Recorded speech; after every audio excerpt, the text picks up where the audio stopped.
Yes. Alors, Joe, le taxi, il va pas partout. Ah là là là là. On reçoit Chris Jordan Poka.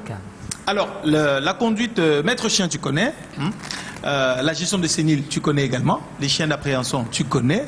Instruire un chien à une conduite pour dissuader le crime, tu connais très bien. Les chiens renifleurs également. Les chiens d'appréhension aussi.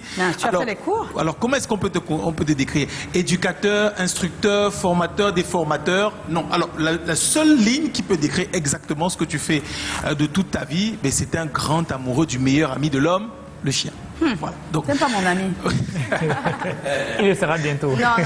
L'histoire qu'on te raconte, en tout cas tes parents, c'est que depuis tout petit, tu as toujours aimé les animaux, toujours aimé les observer, toujours aimé être auprès d'eux, au point d'avoir développé des habitudes plutôt très curieuses qu'à l'époque, personne ne savait réellement identifier. Alors, ton tout premier chien, tu l'as à 17 ans, mais c'est surtout au travers du, on va dire, le circuit académique que tu as pris, que tu t'es rendu compte qu'on avait beaucoup de choses à apprendre à la fois de la nature et principalement des animaux, puisque tu as étudié la psychologie de l'éducation à côté des sciences de l'information. Et dans la psychologie de l'éducation, la psychologie étant très très fortement inspirée de la nature, les habitudes des chiens, des chats et des insectes qu'on a transposées à la psychologie pour conduire ou alors, on va dire, influencer les humains. Tu t'en es inspiré pour commencer par d'abord, de façon autodidacte, à apprendre à dresser les animaux. Le mot dresser est très gros, mais à apprendre aux animaux à te répondre, à te parler et à suivre tes instructions. Il part.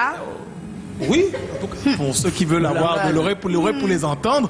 Et donc après la fin de tes études, tu te sens complètement libre de te spécialiser dans cette activité qui est en fait ta passion.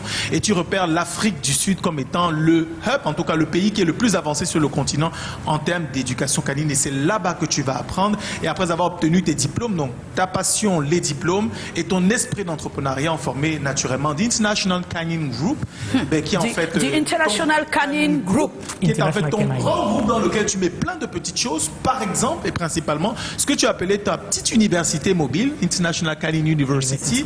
International Canine University. Et par laquelle tu te proposes de montrer aux uns et aux autres que les chiens sont des humains comme les autres. Ah bon?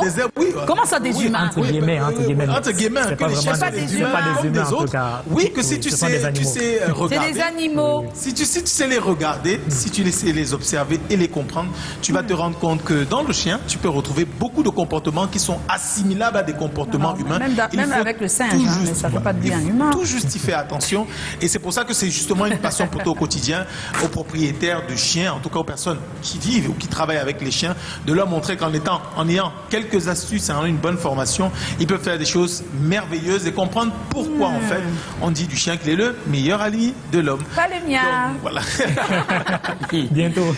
C'est un plaisir de recevoir quelqu'un qui a un parcours aussi passionnant et surtout qui vit de sa passion, quelque chose qu'il suit depuis sa petite enfance et qui en a fait. Voilà quelqu'un qui vit de sa passion. Vous voulez qu'il dise qu'il ne vit pas de sa passion. Comment vous voulez dire? Bienvenue Chris Jordan. Bon, merci beaucoup. En tout cas, on reçoit Chris Jordan Pokam. C'est notre invité. On regarde ces quelques images pour avoir une vraie idée de tout ce qu'a dit Joe.